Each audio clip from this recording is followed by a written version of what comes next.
Bem, nós já estamos a dar algumas más notícias, mas eu julgo que o Zé Castro teria uma outra má notícia, agora sim, não é?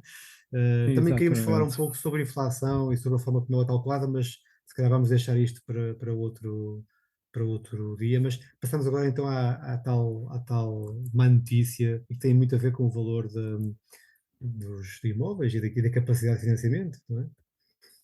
Mas já agora, relativamente à inflação, é relativamente simples, não é? Em Portugal, portanto, o custo da habitação, segundo, enfim, o que eu vi, apenas representa 4% do índice de preço no consumidor. Na Europa anda à volta de 7, 8, nos Estados Unidos chega quase aos 30, não é? Ou seja, a inflação que há nos custos da habitação não está refletida no índice de preços dos consumidores na Os Europa. oito vírgula É nove que hoje basicamente. foi anunciado. Não está, e por isso é que eles dizem que isto é só um problema de custo dos produtos energéticos e pouco mais, e depois vai ficar tudo Não é resolvido. verdade, ou seja, a Pudera, inflação é não muito é maior. verdade. Sim, A inflação é mais persistente, pelo menos. precisamente, isso Pronto, mesmo. e a notícia menos boa em contraposição com a forma responsável, ponderada e bem pensada com que os portugueses assumem responsabilidades relativamente portanto, ao seu crédito à habitação, a nota que eu deixei na minha intervenção inicial, tem a ver com o facto de que, de futuro, em face das regras que são, digamos, que os bancos têm de respeitar, que foram impostas pelo Banco de Portugal para analisarem crédito à habitação, com a subida de taxas de juros que já houve, neste momento é possível dizer, portanto, as taxas de juros subiram de menos 0,5% para 2%, subiram pelo menos a Euribor de 12 meses, que está neste valor hoje, e as outras, e as outras, sobretudo os 6 meses, 3 meses já não se faz crédito à habitação a 3 meses, ainda há algumas, mas já não se faz. E, portanto, a de 6 meses também irá lá chegar, e, portanto, o que é possível dizer é que, com base numa Euribor a 12 meses, ou 6 meses, a 2%, que representa uma subida de 2,5% relativamente, portanto, ao final do ano passado, e aos processos de novo crédito à habitação que foram analisados em janeiro. Portanto, como as Euribors médias vão chegar, pelo menos os 12 meses, a 2% durante o mês de setembro, não é? Já estão a 2%, no final do mês terão a 2%. Nós o que vamos ter é que os novos processos de crédito à habitação durante o mês de outubro vão ser avaliados a 2%. E isso, relativamente ao mês de janeiro, implica uma redução de 28,5% no valor do endividamento máximo que, enfim, os proponentes ou as famílias poderiam, portanto, esperar obter no mês de janeiro. Dito de uma maneira mais simples, se eu tinha uma capacidade de endividamento de 200 mil euros em janeiro, em outubro eu vou ter uma capacidade de endividamento de 143 mil euros. É evidente que ninguém vai ao banco e diz assim: eu quero endividar-me até à última das últimas. E o banco diz: olha, então você pode ir até aos 200 mil euros. E depois eu volto lá em outubro e só posso chegar aos 143. O que acontece, regra geral, acontece um processo deste género. Olha, eu quero comprar aquela casa, estou a precisar de 170 mil, diga-me se o meu crédito é aprovado. E vem a boa notícia de que o crédito é aprovado pelos 170 mil e eu nunca chego a conhecer que a minha capacidade de endividamento máximo são os 200 mil.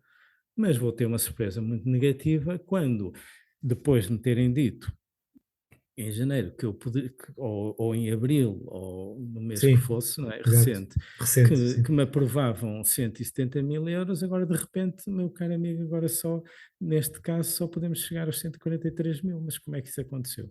Isso aconteceu por simples facto de que há um conjunto de regras mecânicas impostas, enfim, enfim, pelos avisos e as instruções do Banco de Portugal, e que têm essa consequência prática.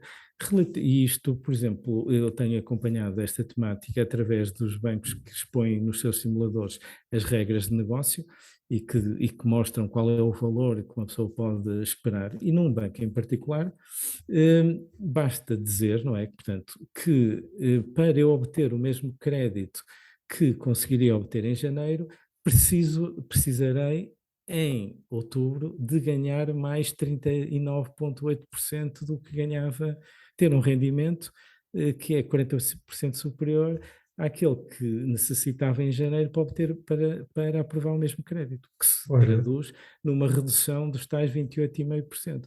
E as notícias são que quando chegarmos, portanto, a Euribas 2,5%, portanto, o rendimento teria de ter aumentado 48% para obter o mesmo crédito que obtinha em janeiro, e a redução, ou visto de forma simétrica, a redução no valor máximo do endividamento que eu poderia esperar será de 32,5%.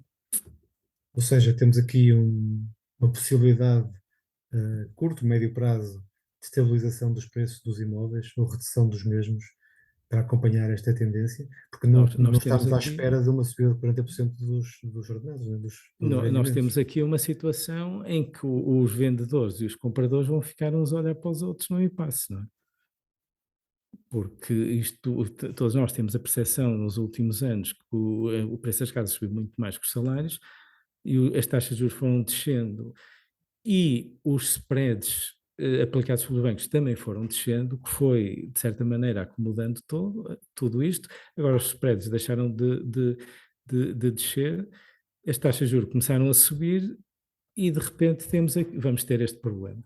Poderá acontecer também aqui um fenómeno de redução maior nos spreads, não é? Porque quando as subidas das taxas de juros acontecerem, há aqui mais margem, provavelmente, para os bancos serem mais competitivos a esse nível, não é? Não, o spread é 1,2, as taxas A de taxa juros já média, sim, subiram sim. 2,5, não é? Portanto, o spread não pode ir para zero, não é? Não, Eu, claro, eu, tivemos, eu falo por mim que tenho um spread de 0,3. exatamente, há 13 anos ou 10 anos Sim, aconteceu isso, mais ou menos dessa altura. precisamente, aconteceu isso de uma grande Mas não tenho concorrência e competição expectativa entre os bancos. nenhuma que voltemos a semelhantes valores, que são uma loucura completa, onde os bancos não ganhavam certamente dinheiro no crédito à habitação. Claro. Sim, ganhavam no restante, né? Sim, temos E aqui, achavam achavam eles, eles, depois veio sim. saber que não. Sim, até porque há aqui muito mais controle neste momento, né, que mesmo a nível europeu e do Banco Central Europeu, até precisamente para fazer aqueles testes de stress em termos de dívida, em termos de capacidade também de aguentar com o incumprimento. Portanto, temos aqui um cenário, aí está, a tal má notícia que começamos, que poderá significar menor capacidade, ou seja, as pessoas terão que usar mais capital próprio para poder comprar o mesmo tipo de casa ou o mesmo imóvel que estavam a querer comprar, não tendo essa capacidade ou esse capital próprio, terão que reduzir ou terão que diminuir as expectativas em relação à casa que iriam fazer ou comprar. Portanto, isto é fundamental, as pessoas terem essa noção. Não sei se querem deixar mais algum comentário em relação a esta situação. Henrique, tens aqui algum comentário a fazer para finalizarmos? É, eu acho que bom, aquilo que o Zé Carlos estava a dizer é mais do que evidente, não é? Por exemplo, aqui tens aqui uma simulação que eu fiz com uma prestação máxima de 400 euros por mês, portanto, para um empréstimo a 30 anos.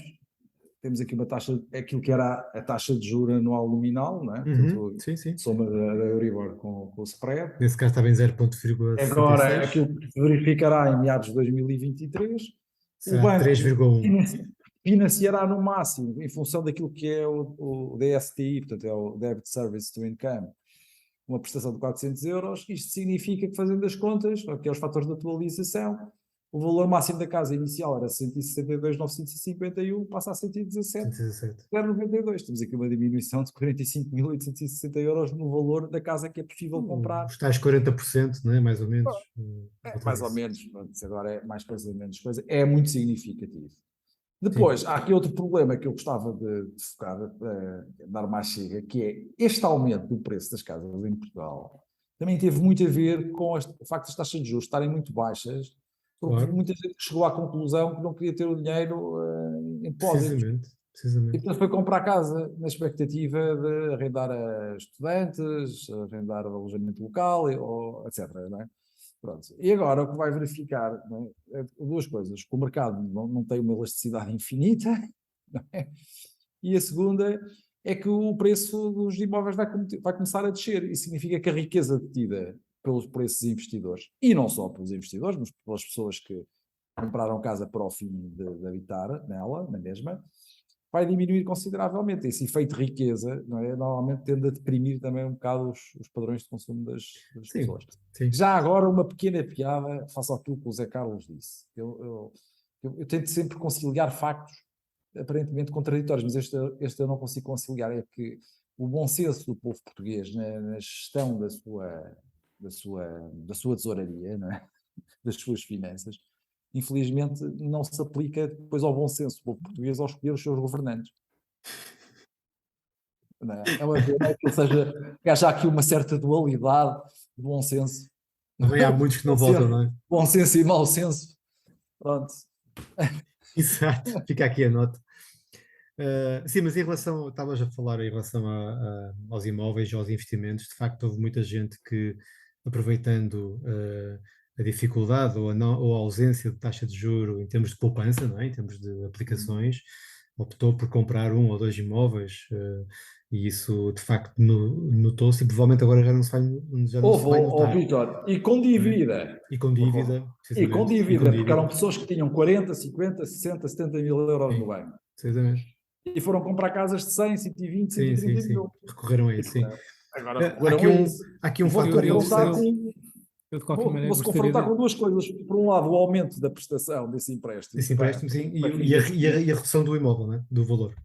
Ou não arrendamento do imóvel, ou não obtenção de rendimento desse E imóvel. depois aquilo que o Zé Carlos estava a dizer, ativo. que haverá um excesso de oferta, porque entretanto o mercado foi a reboque, o mercado da construção de imóveis foi um bocado a reboque desta onda, desta euforia. Então, está a aumentar, e vê-se isso. Né, Sim, o estoque de habitação nova vai aumentar. Ao aumentar Sim. o estoque, aumentar a oferta, isso ainda vai fazer com que o preço dos imóveis se deprima mais. Mas era precisamente isso, digamos, duas notas que eu queria fazer. A primeira, não é fácil o preço nominal da habitação baixar. Sim, Portanto, só concordo. quando as taxas de juro nominais são altas é que o preço nominal das casas desce, porque há vendas forçadas. Não havendo vendas forçadas, o que costuma acontecer é que o preço real das casas diminui por força das casas permanecerem ao mesmo preço durante muito tempo e não compensarem da inflação, ao Claro. contrário do que aconteceu até agora. E depois, portanto, sublinhando uma coisa que o Henrique disse, de facto, o problema do mercado habitacional, e até pelo que nós vimos relativamente à diferença entre os preços das novas e das usadas, e digamos, quais é que tinham mais facilidade e quais é que estavam de saída de escoamento e quais é que estavam mais adaptadas ao poder de compra dos portugueses, que nós vamos ver é que de facto vai haver, se houver algum excesso de oferta dentro do mercado de habitação, será de nova construção a preços caros, e sobretudo porque foi aí onde, digamos, portanto, Houve mais os oferta, empreendedores crescimento, imobiliários sim. estão a preparar mais oferta, porque Sim. eu confronto-me com isso todos os dias, que vejo muitas coisas em construção que não vi durante muitos anos. Sim, sim, sim, é verdade.